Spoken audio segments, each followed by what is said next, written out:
Hello दोस्तों। BFM के कुछ आज हम लोग memory based question answers discuss करने वाले हैं। ये वो क्वेश्चंस हैं जो आपके एग्जाम में पूछे गए थे। जो हमारा एग्जाम हुआ था जून 2023 को, और जून 2023 में जो हमारा बीएफएम का एग्जाम हुआ था, जो सीएबी का एग्जाम हुआ था, तो उसके कुछ इंपॉर्टेंट क्वेश्चन आंसर्स हम डिस्कस करेंगे। तो एक क्वेश्चन आपका ये था, जैसा कि आप लोग जानते हैं कि आपके एबीएम में भी जो है 10 क्वेश्चंस ऐसे थे जिसमें से आप लोगों को क्या करने थे कि आपको इसमें आपको ऑप्शंस नहीं दिए गए थे ना। एबीएम में हुआ था तो सेम ऐसे बीएफएम में भी आपका होगा। और जो इसकी शुरुआत है वो पहले बीएफएम से शुरू की गई थी, और तो जून में जो आपका बीएफएम का एग्जाम था वहाँ पे 10 क्वेश्चंस ऐसे पूछे गए थे जिसमें आपको कोई भी आंसर नहीं दिया था।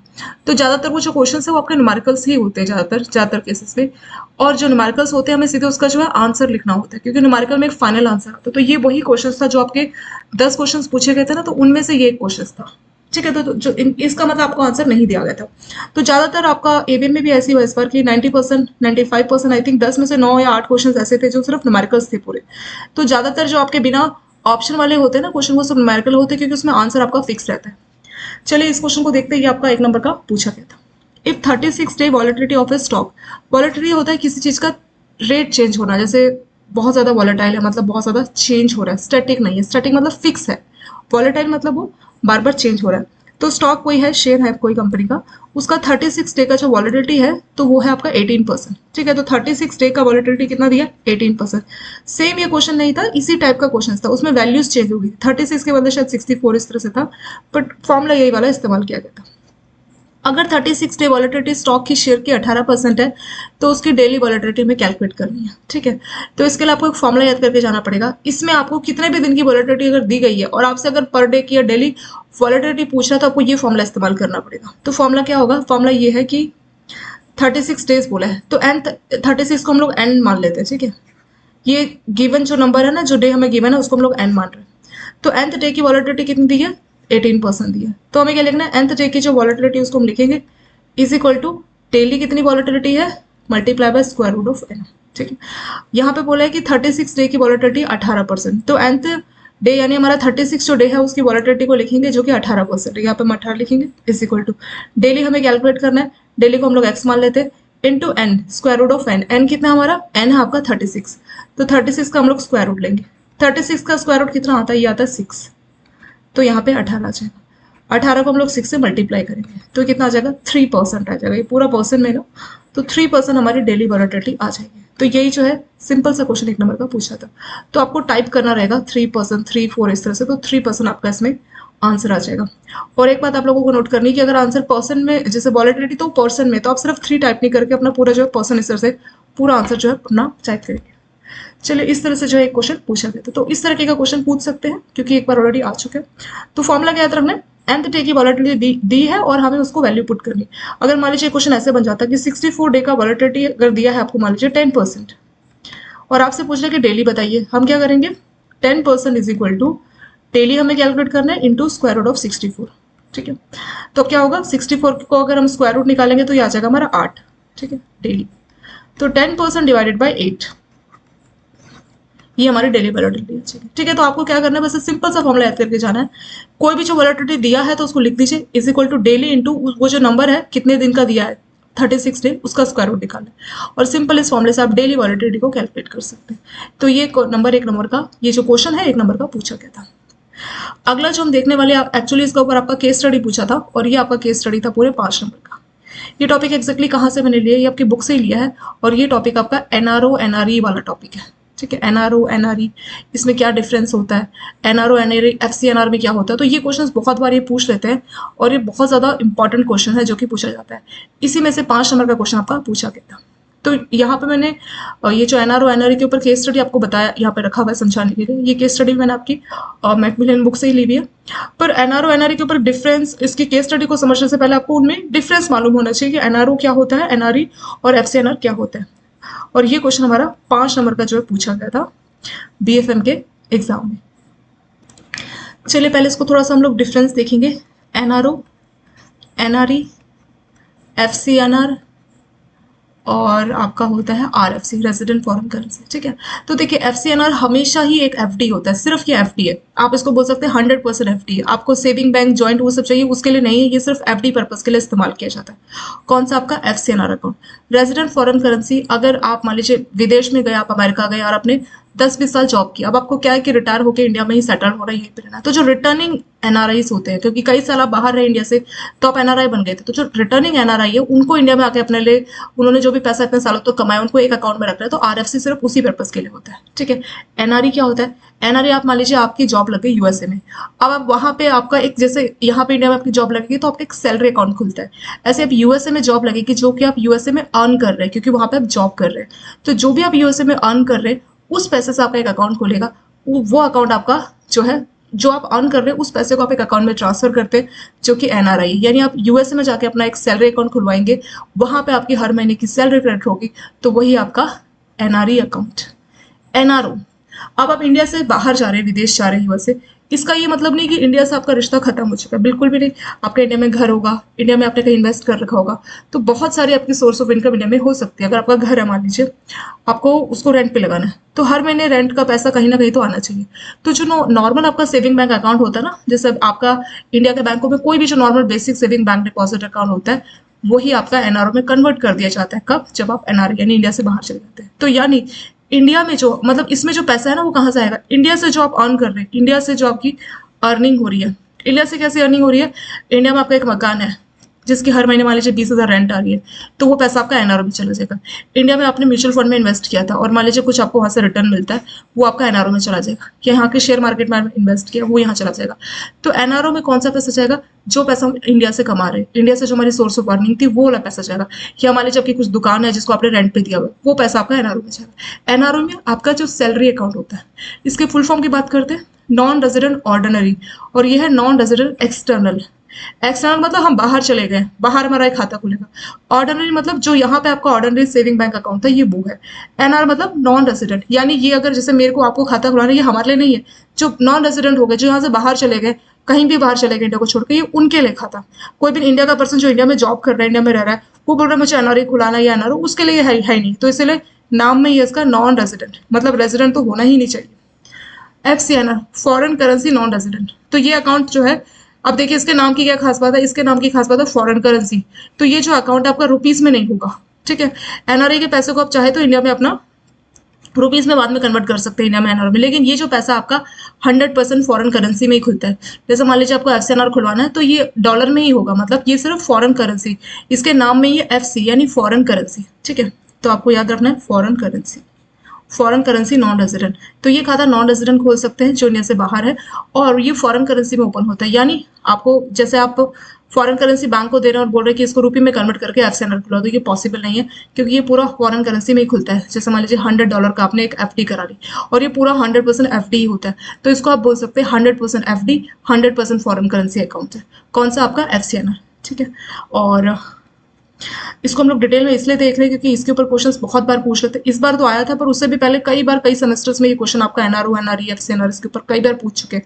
उसमें से सबसे ज्यादा ये दो पूछते हैं आपसे, इनमें डिफरेंस ऐसे करके पूछते हैं, तो इसलिए मैं इसको थोड़ा सा आपको डिटेल में थोड़ा बता रही हूँ। फिर हमारे जो केस स्टडी ना उसको भी हम लोग देखेंगे।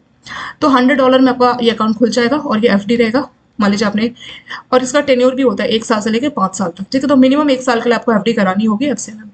और यहाँ तक कि इसमें जो आपको इंटरेस्ट मिलता है ना, वो इंटरेस्ट भी आपको फॉरेन करेंसी में ही मिलता है, यानी अकाउंट ही एफडी फॉरेन करेंसी का है, इंटरेस्ट भी इसका फॉरेन करेंसी में मिलता है। टेन्योर इसका 1 साल से 5 साल तक का हो सकता है। ठीक है, आरएफसी किसके लिए होता है, रिटर्निंग एनआरआईज, वो एनआरआईज जो इंडिया से बाहर थे वो इंडिया में आके सेटल हो रहे हैं, मतलब इंडिया से बाहर गए थे जॉब के लिए, पैसा कमाने के लिए, पैसा उन्होंने काफी कमा लिया और वो इंडिया में सेटल होना चाह रहे, तो उन्होंने इतना सारा जो पैसा कमाया यूएसए में, उस पैसे को एक अकाउंट में रखा जाता है, वही आपका एनआरआई। तो चारों अकाउंट के अपने अपने फीचर्स और चारों अकाउंट एक दूसरे में डिफरेंट है। ठीक है, ये किसके लिए, इंडिया में जो भी आपकी कमाई है इस अकाउंट में जाएगी। ये किसके लिए, हमारी बाहर जॉब लगेगी कि हम लोग बिजनेस करेंगे तो जो पैसा इसमें जाएगा।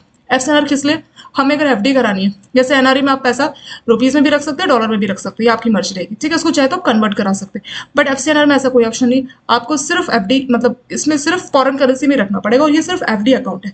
जैसे ये क्या है, ये करंट अकाउंट, सेविंग अकाउंट किसी भी फॉर्म में हो सकता है, ये भी किसी फॉर्म में हो सकता है, लेकिन ये हमेशा सिर्फ एफडी की फॉर्म में होगा।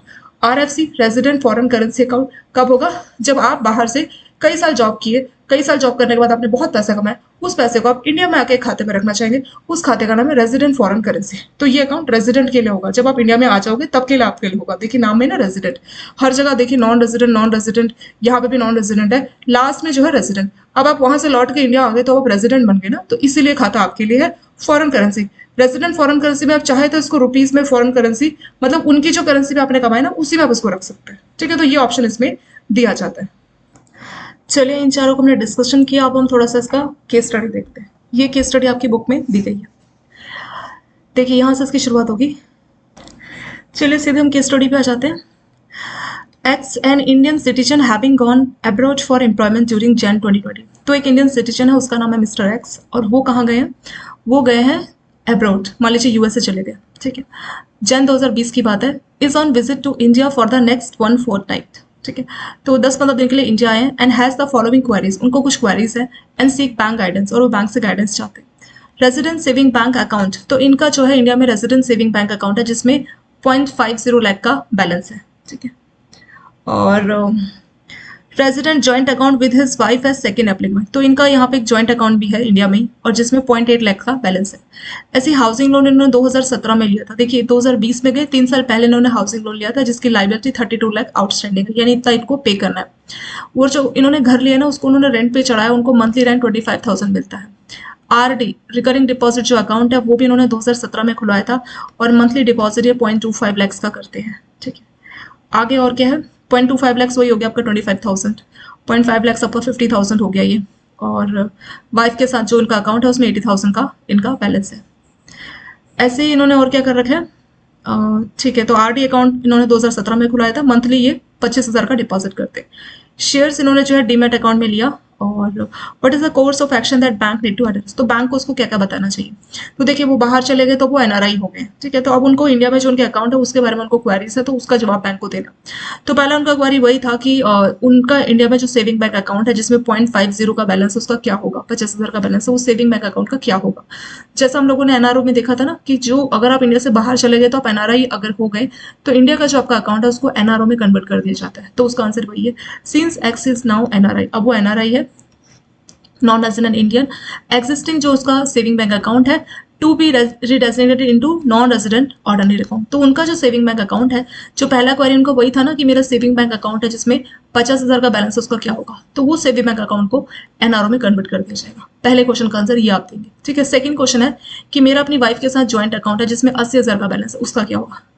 तो रेजिडेंट विल बी रीड ऐसे, तो उनका जो रेजिडेंट है वो एनआरओ अकाउंट हो जाएगा उनका। ठीक है, और जो वाइफ है वो उसको ज्वाइंट होल्डर के तौर पे रख सकते हैं, लेकिन यहाँ पे जो इंस्ट्रक्शन है वो एफ और सर्वाइवर, फॉर्मर और सर्वाइवर बेसिस पे यहाँ पे होंगे। ठीक है, और इसमें जो फॉर्मर है वो कौन होंगे, आपके मिस्टर एक्स ही होंगे। यानी जो उनका अकाउंट है ज्वाइंट अकाउंट वाइफ के साथ उसको कंटिन्यू रखिए, लेकिन वो फॉर्मर और सर्वाइवर, क्योंकि ज्वाइंट अकाउंट में भी बहुत सारे ऑप्शन मिलते हैं ना, इधर और सर्वाइवर, ज्वाइंटली, तो अलग अलग ऑप्शन मिलते हैं। अगर आप एनआरआई और इंडिया में, मतलब अगर आप एनआरआई और इंडिया का जो आपका अकाउंट है ज्वाइंट अकाउंट, उसको आप सिर्फ एफ और एस यानी फॉर्मर और सर्वाइवर वाले जो है मोड में ही रख सकते हैं। तो दूसरे का आंसर ये हो गया। तीसरा था कि मैंने हाउसिंग लोन लिया था 2017 में जिसमें 32 लाख का भी बैलेंस बचा हुआ है, तो उसका क्या होगा। द हाउसिंग लोन अवेल इन 2017, तो 2017 में जो आपने हाउसिंग लोन लिया था तो अभी जो है वो आपका हाउसिंग लोन एनआरओ की कैटेगरी में आ जाएगा। ठीक है, और जो आपका घर से जो आपको रेंट मिलता है ना, जैसा आपने बोला था ना कि हाउसिंग लोन भी आपका एनआरओ हाउसिंग लोन हो जाएगा अब, और जो आपको 25,000 का मंथली रेंट मिलता है उसका क्या होगा, उस पैसे को आप अपने एनआरओ अकाउंट में ट्रांसफर कर सकते हैं। तो एनआरओ था ही तो इसलिए ना, हमने एनआरओ के फीचर्स क्या देखे थे, यहाँ देखिए हमने देखा था कि एनआरओ में जो भी इंडिया से आपकी कमाई हो रही है वो सारा इंडिया की अर्निंग, इंडिया का रेंट, घर का रेंट सब यहाँ जा रहा है। तो वही है, इनको भी 25,000 का रेंट मिल रहा है, तो वो 25,000 का रेंट इनके एनआरओ अकाउंट में जाएगा। ठीक है, तो हर महीने इनके एनआरओ में क्रेडिट होता रहेगा। फिर अगला है कि इन्होंने आरडी अकाउंट ओपन कराया था 2017 में, और उसमें जो है मंथली वो 25,000 का डिपॉजिट करते हैं, उसका क्या होगा, तो वो भी आपका एनआरओ आरडी अकाउंट बन जाएगा। और लास्ट में है कि इन्होंने डीमैट अकाउंट जो ओपन किया था और उसमें 1,000 शेयर्स का इनको जो है मिला था, उसका क्या होगा। The demat account to carry notation that the demat holder is now NRI, तो उनको बताना पड़ेगा डीमैट अकाउंट में कि अब जो है एनआरआई उसका होल्डर है, अकाउंट होल्डर है। ठीक है, तो ये सारे क्वेश्चंस के आंसर आप इस मिस्टर एक्स एनआरआई को देंगे। तो इस तरह से जो है केस स्टडी बना के पूछ सकते हैं, इसमें ज़्यादा डिफिकल्ट नहीं था। ज़्यादातर केस स्टडी आपके, जैसे केस स्टडी में 5 क्वेश्चन थे ना, तो एक दो क्वेश्चन एनआरओ के ऊपर आ गए, एनआरओ के कुछ फीचर्स, एक दो क्वेश्चन आपके एनआरई के ऊपर आ गए, तो इस तरह से जो है पूछ सकते हैं। एनआरओ एनआरई की जो चैप्टर है आपका बुक में, आई थिंक चैप्टर नंबर 3 है, तो वहां पे आप डिफरेंस भी देख सकते हैं कि क्या क्या डिफरेंस है एनआरओ एनआरई। तो मैंने चैप्टर में आपको डिफरेंस बहुत अच्छे से बताया, तो उससे भी आपको काफी हेल्प हो जाएगी। ठीक है, तो ये वाला टॉपिक आप 5 नंबर के लिए वहां पे जरूर देख सकते हैं। चैप्टर में पूरा आपको चैप्टर नहीं देखना, सिर्फ जो डिफरेंस है वो आप देख सकते हैं। तो यहाँ पे हमने क्या क्या फीचर्स देखे, एनआरओ को देखा कि जब वो इंडिया से बाहर चला गया था, जो उसका सेविंग बैंक है उसको एनआरओ में कन्वर्ट कर दिया गया। फिर अगला जो उसकी वाइफ के साथ जॉइंट अकाउंट, तो उसको कंटिन्यू रख सकते हैं, लेकिन उसको जो है फॉर्मर और सर्वाइवर मोड से ही वो ऑपरेट कर सकते हैं। फॉर्मर और सर्वाइवर का मतलब क्या होता है? फॉर्मर मतलब जब तक एक्स जिंदा रहेंगे तब तक वही इस अकाउंट को ऑपरेट करें, तो उनकी डेथ के बाद जो उनकी वाइफ सर्वाइवर बचेंगी वो इसको ऑपरेट कर सकते हैं। ये मतलब होता है फॉर्मर और सर्वाइवर का। ठीक है, उन्होंने हाउसिंग लोन लिया था 2017 में, कोई नहीं, वो एनआरओ हाउसिंग लोन बन जाएगा। उनको मंथली जो है 25,000 का रेंट मिलता है, वो रेंट अपना एनआरओ में कन्वर्ट कर सकते हैं। जो आरडी मिलता है वो अपना एनआरओ आरडी अकाउंट के नाम से कंटिन्यू कर सकते हैं। और ठीक है, तो ये वाला क्वेश्चन यहाँ पे कंप्लीट हुआ। तो एनआरओ का केस स्टडी हमने देखा। अब ये जो केस स्टडी आपका एनआरई के ऊपर है, ठीक है, ये क्वेश्चन आपका एनआरई के ऊपर है। चलिए इसको स्टार्ट करते हैं। यहाँ पे बोल रहा है मिस्टर एक्स की कुछ ट्रांजेक्शंस दी गई है। Who has gone abroad in 2016, तो जनवरी 2016 में एक्स जो है अब्रॉड चले गए थे, मान लीजिए वो यूएसए चले गए थे। And now in India on A temporary visit, अब इंडिया में कुछ टाइम के लिए आए हैं। इफ यस आंसर, तो आपको उनके क्वेश्चंस के आंसर्स देने। तो पहला है इसमें, property inherent during 2017 from disease parent in India now sold for 45 lakh. तो बोल रहे हैं कि उनके पेरेंट्स की डेथ हुई और वो जो प्रॉपर्टी है उनको मिली है, जिसकी वैल्यू जिसको उन्होंने बेचा 45 लाख में। फिर अगला क्वेश्चन है इनका, rent receive from tenant every month, हर महीने जो है टेनेंट किराएदार जो है 75,000 का रेंट दे रहे हैं, उसके बारे में जानना चाह रहे हैं। एफडी ओपन, तो 2015 में इन्होंने, देखिए जैन 2016 में बाहर चले गए थे ना, तो 2015 में उन्होंने 4 लाख की एफडी ओपन की थी, वो भी मैच्योर हो गई है। पीएफ ड्यू सेटल्ड बाय, तो पुराने जो इनके एम्प्लॉयर थे, पुराना जो ऑफिसर, वहां से इनको पीएफ मिला, जिसकी वैल्यू है 28 लाख, 28 लाख का उनको पीएफ मिला। 1,50,000 इन्होंने पैसा अपने क्लोज रिलेटिव से लिया, नाउ रिपेड इन कैश, अब कैश में अपने रिलेटिव को पैसा लौटा दिया। तो इन सभी के आंसर्स आपको दे दें। ठीक है, पहले से शुरू करते हैं। देखिए ट्रांजेक्शन, तो इसमें पूछ रहा है कि जो ट्रांजेक्शन है ये पॉसिबल है या नहीं है। ठीक है, तो पॉसिबल किस तरह से है नहीं उसकी बात समझते हैं। तो कौन कौन से ट्रांजेक्शन परमिसिबल है तो किस अकाउंट में, ठीक है, तो उसका हमें आंसर्स देना। तो देखते हैं, द ट्रांजेक्शन इज परमिसिबल, जो पहला है वो ट्रांजेक्शन परमिसिबल है। इसका मतलब क्या, देखते हैं। यानी इन्होंने जो 45 लाख का अपने पेरेंट्स की डेथ के बाद जो घर बेचा है, वो पैसा इनको मिलेगा, यस मिलेगा। तो उस पैसे को कहाँ पे, 45 लाख को कौन से वाला अकाउंट में ट्रांसफर करेंगे, उसके बारे में आपको पूछ रहा है। ठीक है, तो ट्रांजेक्शन जो पहला है वो ट्रांजेक्शन पॉसिबल है, परमिसिबल है, मतलब है अलाउ है। The proceed may be credit to NRO accounts of NRI from where NRI can repatriate the balance subject to, तो बोल रहा है कि जो एनआरओ में, जो उन्होंने एनआरओ अकाउंट खुलवाया ना, तो 45 लाख को अपने एनआरओ में ट्रांसफर कर सकते हैं। और अब तो वो इंडिया में नहीं बाहर रह रहे हैं, तो वो चाहे तो इस पैसे को लेके जा सकते हैं, पर जो लिमिट, रिपार्टेड का मतलब होता है कि कितना पैसा आप ले जा सकते हैं, इंडिया से बाहर आप कितना पैसा रिपार्टेड कर सकते हैं, ले जा सकते हैं। तो उसका जो लिमिट आपको दिया है पर फाइनेंशियल ईयर का जो भी लिमिट है, उसी लिमिट के हिसाब से आप कर सकते हो। तो साल का 1 मिलियन जो लिमिट है, उसी लिमिट में आप ले जा सकते हैं, after obtaining approval from income tax department. ठीक है, तो उसके लिए आपको इनकम टैक्स डिपार्टमेंट से अप्रूवल लेना पड़ेगा, और उसके बाद आप 1 मिलियन यूएसडी तक का पैसा आप अपनी कंट्री में जहां पे भी है, जैसे आप यूएसए में, तो वहां पे आप उस करेंसी में उसको लेके जा सकते हैं। ठीक है, तो ये पहले क्वेश्चन का आंसर हो गया कि इंडिया में हमारी प्रॉपर्टी बिक जाती है तो उस पैसे को हम कहाँ ट्रांसफर कर सकते हैं। अगर हम एनआरआई बन गए तो उसके इसमें जो आपका एनआरओ अकाउंट है वहां ट्रांसफर कर सकते हैं, उसमें से भी आपका लिमिट है 1 मिलियन यूएसडी। तो आप इनकम टैक्स डिपार्टमेंट से अप्रूवल लेके उस पैसे को अपनी कंट्री में लेके जा सकते हैं, पर वो लिमिट आपको याद रखनी होगी, साल का, फाइनेंशियल ईयर मतलब 1 साल आप 1 मिलियन यूएसडी तक ही लेके जा सकते हैं। 1 मिलियन में होता है 10 लाख, तो ये 10 लाख डॉलर की बात हो रही है कि 10 लाख डॉलर तक आप ले जा सकते हैं, पर आपको जो है इनकम टैक्स से अप्रूवल लेना पड़ेगा। सेकेंड क्वेश्चन है, रेंट रिसीव फ्रॉम टेनेंट्स, तो हर महीने किराएदार 75,000 का रेंट पे करते हैं, उसको कहाँ पे ट्रांसफर किया जाएगा। तो जो भी रेंट आपको मिलता है वो ट्रांजेक्शन जो है परमिसिबल है, मतलब वो पैसा आपको मिलेगा, लेकिन आपके एनआरओ में मिलेगा। ये हम इससे पहले वाली केस स्टडी में भी देख चुके हैं ना, कि जो आपका एनआरओ अकाउंट है वहां पे ये पैसा आपको मिलेगा। तीसरा क्वेश्चन था एफडी, 2015 में आपने एफडी ओपन की थी, ठीक है, 4 लाख, अब वो मैच्योर्ड हो गई, तो उस पैसे को कहाँ ट्रांसफर किया जाएगा। As this deposit were opened with rupee resource during NRI status was resident, the proceed may be credit. तो जब आप इंडियन थे, जब आप इंडियन रेजिडेंट थे, तब आपने अपने सोर्स से इस पैसे को इकट्ठा किया और इस जो भी पैसे इसकी एफडी की है, तो ये आपके अपने सोर्स का पैसा है इंडिया में रहते हुए, तो इस पैसे को भी आपके एनआरओ अकाउंट में ही ट्रांसफर किया जाए। एनआरई को लेकर ज्यादा क्वेश्चन नहीं बन सकते, क्योंकि उसका कारण क्या है, उसका कारण ये कि वो आप बाहर से सैलरी के थ्रू अर्न कर रहे हैं। ठीक है, तो उसके ऊपर ही ज्यादा क्वेश्चन नहीं बना सकते। आप बाहर है और बाहर से आप उसको अर्न कर रहे हैं, तो वैसा उसमें लिमिट इन्होंने ज्यादा क्वेश्चन उसके ऊपर नहीं इन्होंने दिया। ठीक है, तो ये इसका आंसर हो गया कि जो एफडी आपने 15 में, मतलब जाने से, यूएस से जाने से पहले खोली थी, तो उस पैसे को भी आप अपने एनआरओ में ही ट्रांसफर करेंगे। किराया आ रहा है उसको भी एनआरओ में ही ट्रांसफर करेंगे, हाउस का रेंट आ रहा है उसको भी एनआरओ में ही ट्रांसफर करेंगे। ठीक है, तो ज्यादातर सब आपका एनआरओ में है, क्योंकि ये सारा आपका इंडियन सोर्स ऑफ मनी है। अगला चौथा क्वेश्चन क्या था हमारा? चौथा था पीएफ, कि आपके पुराने एम्प्लॉयर ने, आप इंडिया में जॉब करते थे तो आपको पीएफ मिला 28 लाख का, तो उसको लेके जा सकते हैं, उसकी बात की जा रही है। तो ये भी आपका लेजिटिमेट ड्यू है, मतलब ये आपका पैसा है और ये जायज है, कोई ऐसा नहीं कि आपने कुछ मनी लॉन्ड्रिंग या गलत तरह से पैसे को कमाया, तो इसलिए इस पैसे को भी एनआरओ में ट्रांसफर कर दिया जाएगा। ठीक है, ये पैसा भी आपका एनआरओ में जाएगा। फिर आपने अपने रिलेटिव से 1.5 लाख रुपए उधार लिए थे, अब आप उसको वापस करना चाह रहे हैं कैश में, तो जो एनआरओ में अपने पैसा रखा उससे आप उसको चुका सकते हैं। ठीक है, तो ये क्वेश्चन आपका एनआरओ के ऊपर ही बन गया।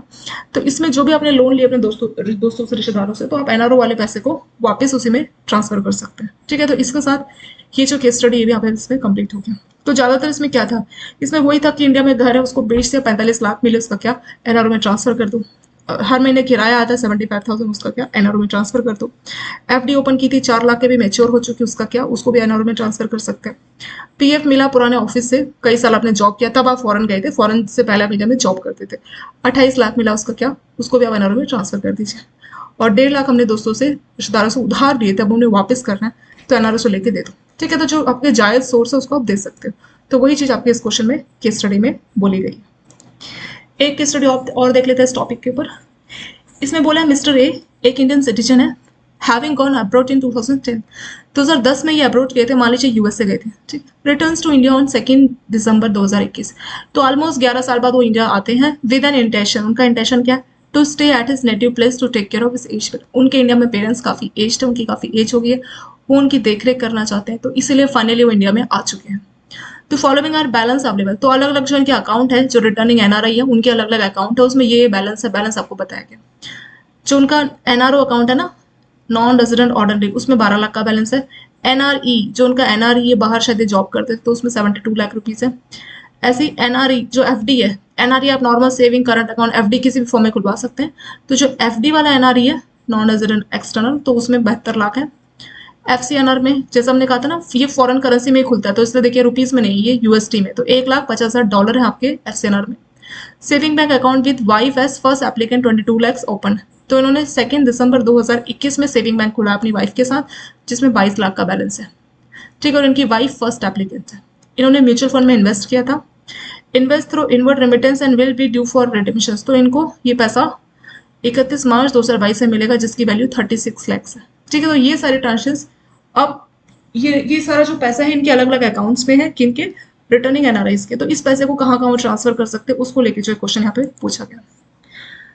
तो देखिए पहला क्वेश्चन क्या है कि इनका पहला अकाउंट क्या है, एनआरओ, जिसमें 12 लाख रुपए। तो भाई इंडिया आ रहे हैं, ये तो रिटर्न हो गए, इंडिया आ गए, तो ये अब इंडियन बन गए, मतलब ये रेजिडेंट बन गए। तो जो उनका एनआरओ है उसको सेविंग बैंक में कन्वर्ट कर दिया जाएगा। ठीक है, ये जो 12 लाख है आपके सेविंग बैंक में आ जाएंगे। तो पहले का आंसर वही हो गया कि जो आपका एनआरओ अकाउंट है उसको रेजिडेंट यानी सेविंग बैंक बना दीजिए।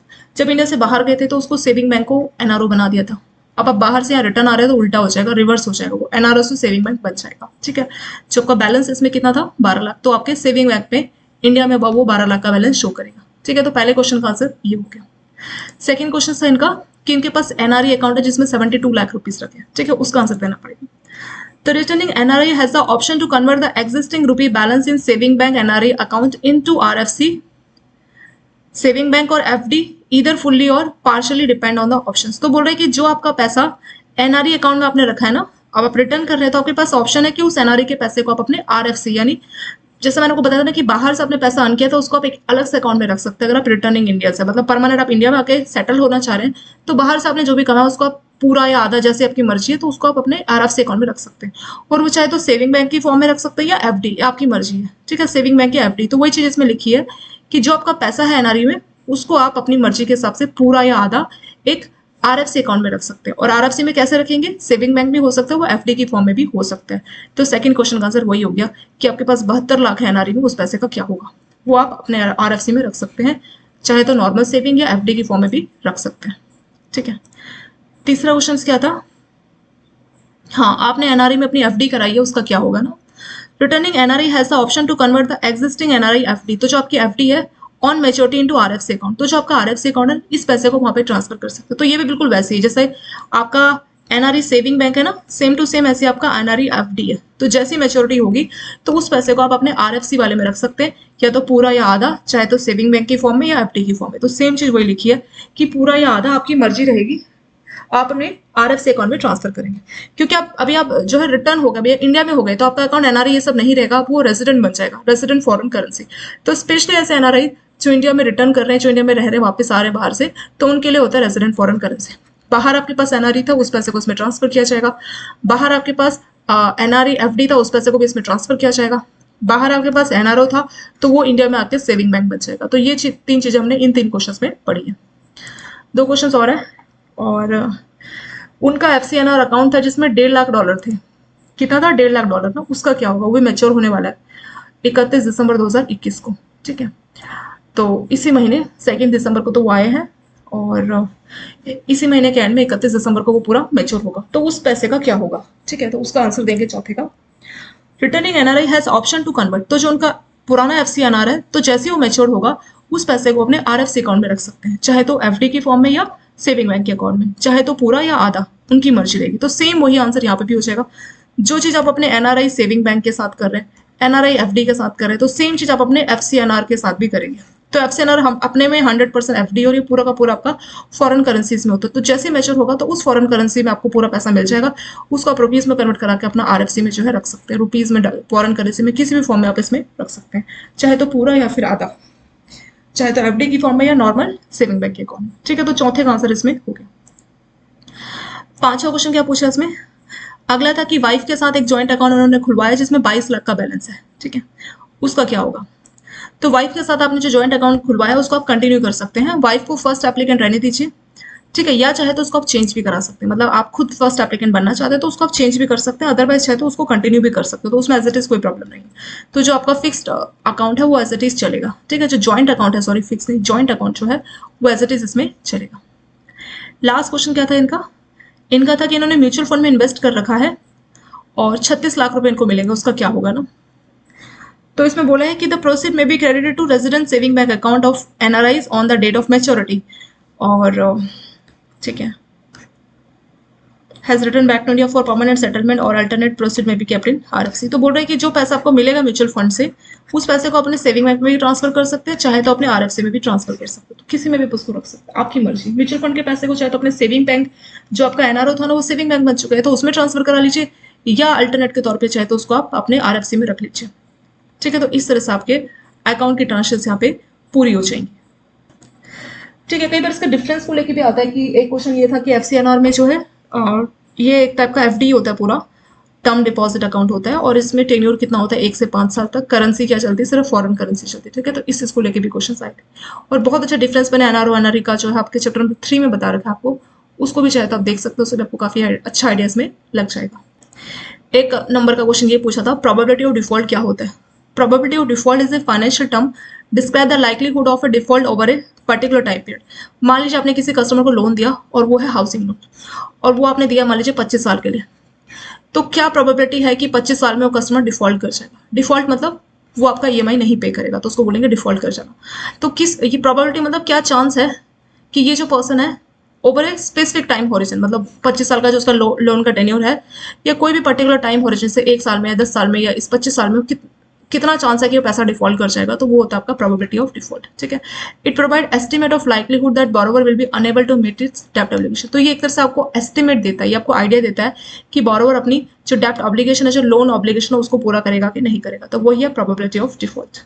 अगर ज्यादा प्रोबेबिलिटी ऑफ डिफॉल्ट आ रहा है, इसका मतलब बहुत ज्यादा चांस है कि कस्टमर फ्यूचर में डिफॉल्ट करने वाला। अगर कम है तो उतना रिस्क नहीं है। एक्सपोजर एट डिफॉल्ट, ये भी क्वेश्चन पूछ लेते हैं। Exposure at default is the amount that bank, तो बैंकों का कितना पैसा लगा हुआ है। जैसे हमारा इससे पहले का एग्जांपल जो हमने प्रोबेबिलिटी ऑफ डिफॉल्ट का देखा था, तो इसमें देखा था कि कस्टमर को हमने कितना चांस है कि कस्टमर हमारा पैसा ईएमआई नहीं पे करेगा। एक्सपोजर और डिफॉल्ट इसमें क्या होता है कि मान लीजिए आपने उसको 45 लाख का हाउसिंग लोन दिया, तो जो 45 लाख आपके लगे हैं कि 45 लाख का आपको लॉस हो गया, तो यही आपका एक्सपोजर डिफॉल्ट। ठीक है, तो ये आपको बताता है कि मैक्सिमम कितना लॉस आपको हो सकता है, कितना आपका पैसा लगा है। तो बैंक ने अगर मान लीजिए 45 लाख दे रखा है, तो 45 लाख आपका पूरा डूब सकता है, तो ये आपका 45 लाख ही हो जाएगा आपका एक्सपोजर डिफॉल्ट। RARO से भी एक नंबर में बहुत पूछते हैं, ये इस बार भी पूछा गया था और ये कई बार आ जाते हैं, मतलब कभी भी इनको ये क्वेश्चन मिल जाता है और ये उठा लेते हैं। और ये आई थिंक आपके लास्ट चैप्टर में पूछते हैं ना RARO से, तो ये क्वेश्चन भी एक नंबर का पूछा था। इसका मतलब क्या है? Risk adjusted return on capital. Risk adjusted return on capital का सिंपल सा मतलब है कि कहीं से भी आपको पैसा मिल रहा है तो आप अपने रिस्क को भी एडजस्ट कर लो। जैसे मान लीजिए दो कंपनी के शेयर है, एक है ए, एक है बी। ए कंपनी आपको बोल रही है हम आपको 15% शेयर नहीं, मान लीजिए बॉन्ड है, डिबेंचर्स है, जिसमें इंटरेस्ट फिक्स है। तो बॉन्ड की आप खासे जानते हैं ना, शेयर में तो क्या आप मालिक बन जाते हैं, बट बॉन्ड में क्या आपको फिक्स इंटरेस्ट मिलता है। तो एक कंपनी बोलती है कि हमारा बॉन्ड खरीदो और एक बॉन्ड है 1,000 रुपये का, आपको हम 15% रिटर्न देंगे। आपको लग रहा है 15% तो बहुत अच्छा है, 150 रुपये हो गए तो बहुत अच्छी बात है। ऐसे बी कंपनी बोल रही है कि हमारा बॉन्ड खरीदो 1,000 रुपये का और हम आपको 20% रिटर्न देंगे। तो ये तो और अच्छा लग रहा है कि 200 रुपये मिल जाएंगे एक साल के, तो ये आपको इसमें ज़्यादा अच्छा लगेगा। पर आपको रेटिंग भी चेक करनी चाहिए, मतलब आपको सिर्फ ये नहीं देखना कि कितना रिटर्न मिल रहा है कैपिटल में। कैपिटल मतलब आप मान लीजिए 1,000 रुपये दे रहे हैं तो 1,000 हो गया आपकी कैपिटल। 1,000 में आपको रिटर्न कितना मिल रहा है? रिटर्न अलग अलग मिल रहा है, ये कंपनी दे रही है 15% और ये दे रही है 20%। तो अगर हम सिर्फ रिटर्न देखें तो रिटर्न के हिसाब से ये बी के साथ हम जाएंगे कि हाँ बी कंपनी बिल्कुल बेस्ट, हम इसी के बॉन्ड में इन्वेस्ट करेंगे। हम अपने 1,000 रुपये देंगे बी को, क्योंकि वो हमें बदले में 200 रुपये दे रही है। हम ए को नहीं देंगे, क्यों? क्योंकि वो हमें 150 रुपये दे रही है, तो ज़्यादा अच्छा क्या है 200 ना, तो इसलिए हम बी को देंगे। तो हमारा जो है बी के साथ फिक्स हो गया। बट आपको रिस्क भी देखना पड़ेगा, यही बोलता है RAROC। मतलब जो आप अपनी कैपिटल में रिटर्न देख रहे हैं ना, उसमें आप अपने रिस्क को एडजस्ट कीजिए। कैसे रिस्क को एडजस्ट करेंगे? जो ए है उसकी रेटिंग मान लीजिए बहुत अच्छी है, AAA, बट बी की रेटिंग खराब है, मान लीजिए बी रेटिंग है या सिर्फ ए रेटिंग है, तो AAA और ए के मुकाबले ये ज़्यादा अच्छा है। इसके डिफॉल्ट करने के चांस बहुत कम है।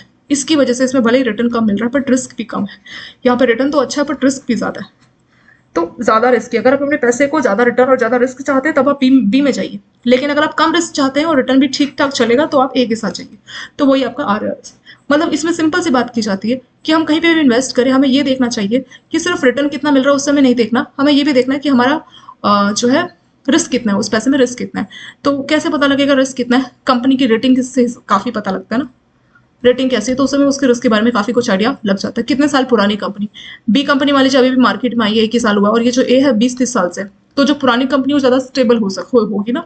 नई नई कंपनी आई तो पता नहीं कब कंपनी खुली और कब बंद होगी, तो आपका पैसा भी डूब गया। तो इन चीज़ों का हमें ध्यान रखना पड़ता है। तो इसीलिए हमें अपनी कैपिटल में रिटर्न को डिसाइड करने से पहले रिस्क को भी एडजस्ट करके सोचना चाहिए। वही आपका risk adjusted return on capital, कि कभी भी रिटर्न ऑन कैपिटल देख लेना, उसके रिस्क को भी देखिए, ठीक है। तो उसी के हिसाब से आपको फाइनल डिसीजन लेना चाहिए। जैसे मार्केट में कोई आप सामान लेने जा रहे हैं, बहुत सस्ता मिल गया, अरे तो बहुत अच्छा सामान है, बहुत सस्ता मिल गया, मान लीजिए 200 का कोई कपड़ा मिल गया, आप सोच रहे तो बहुत सस्ता मिल गया, बहुत अच्छा भी लग रहा है देखने में, उसको आपने खरीद लिया। लेकिन सच्चाई क्या थी? बिल्कुल लोकल था, 2 दिन में बिल्कुल खराब हो गया, पर उसके बदले 500 रुपये आपने ज़्यादा भी लगाए, लेकिन वो कपड़ा काफ़ी अच्छा चला, लंबे टाइम चला, तो वो आपके इन्वेस्टमेंट ये बेटर है। तो इसीलिए जो है हमें रिस्क को भी देखना चाहिए। यहाँ पे रिस्क क्या आ रहा है? रिस्क हमारा क्या आ रहा है कि हमारा जो है खराब हो गया, उसकी क्वालिटी अच्छी नहीं थी, वो हमारा रिस्क है। वैसे कंपनीज में बॉन्ड में क्या रिस्क हो सकता है कि कंपनी की रेटिंग कैसी, वो हमारा रिस्क हो सकता है, ठीक है। तो वही आपका RAROC होता है। ये आपकी मतलब ये मेजरमेंट करता है कि हमें जो भी फाइनेंशियल परफॉर्मेंस है उसमें रिस्क को एडजस्ट करके सोचना चाहिए, ठीक है। तो वही आपका RAROC।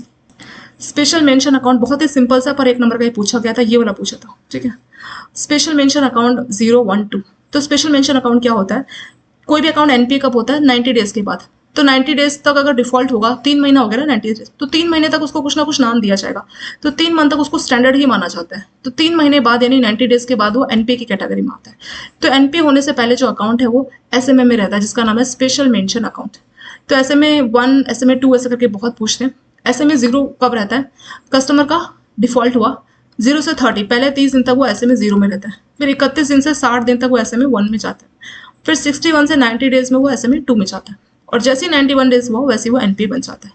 फिर NPA की अलग कहानी है, फिर पहले आपका सबस्टैंडर्ड आता है, फिर आपका डाउटफुल आता है, फिर लॉस आता है, तो वो अपना आगे चलता रहता है, ठीक है। सबस्टैंडर्ड आगे 1 साल में रहता है, डाउटफुल की भी आगे 3 होते हैं, D1, D2, D3।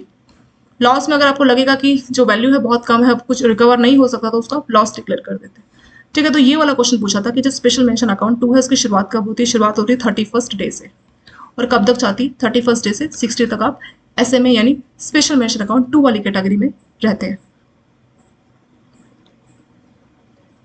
सब स्टैंडर्ड में आप 1 साल रहते हैं, डाउटफुल 1 में 1 ईयर, डाउटफुल 2 में आगे 2 ईयर्स, और डाउटफुल 3 में 3 ईयर से आगे का जो टाइम है आपका डाउटफुल 3 में जाता है। लॉस एसेट कब डिक्लेयर कर दिया जाता है? जब कोई चांस ना हो रिकवरी का, तो उसको लॉस एसेट डिक्लेयर कर दिया जाता है। और कौन कौन से क्वेश्चन थे? ड्यूरेशन के ऊपर, ड्यूरेशन, मॉडिफाइड ड्यूरेशन है ना, उसके ऊपर भी आपका 5 नंबर का केस स्टडी पूछा गया था। तो ये ड्यूरेशन का न्यूमेरिकल आपको बीएफएम की केस स्टडी करके एक फोल्डर है, वहां पे आपको मिल जाएगा।